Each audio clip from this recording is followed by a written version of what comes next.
Et Serge Massot nous a rejoint sur ce plateau. Bonsoir. Bonsoir Sophie. Les images de l'île de la Réunion sont impressionnantes, mais on ne peut s'empêcher de penser à Mayotte dévastée par le cyclone Chido.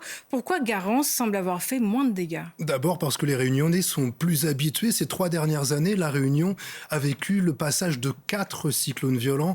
Batsirai, puis Mnati en 2002, Freddy en 2003 et Bellal l'an dernier. Alors que Mayotte a été frappée par 4 cyclones en l'espace de 40 ans.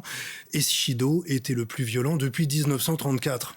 La Réunion fait-elle figure de modèle en termes de gestion des cyclones? Ah oui, c'est ce qui ressort d'un rapport parlementaire publié l'été dernier et qui se fondait sur la gestion du cyclone Bellal, une gestion de crise exemplaire, un plan Orsec qui est un modèle du genre et un territoire en constante adaptation. La Réunion qui a davantage d'habitants et donc davantage de moyens matériels et humains. 2 exemples, il y a 3 à 4 fois plus de pompiers professionnels à La Réunion qu'à Mayotte. Et puis encore plus frappant, la Réunion dispose de 2 radars pour estimer le volume et l'intensité des précipitations. À Mayotte, il n'y en a aucun.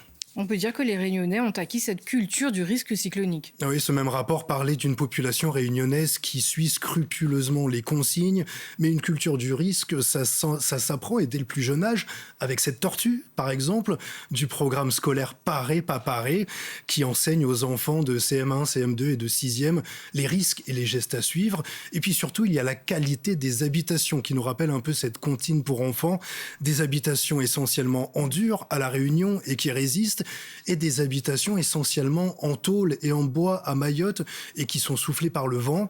Alors il n'y a quasiment plus d'habitations de fortune à La Réunion, mais là aussi ça prend du temps. Les opérations de lutte contre l'habitat insalubre se sont étalées des années 1980 jusqu'au début des années 2000.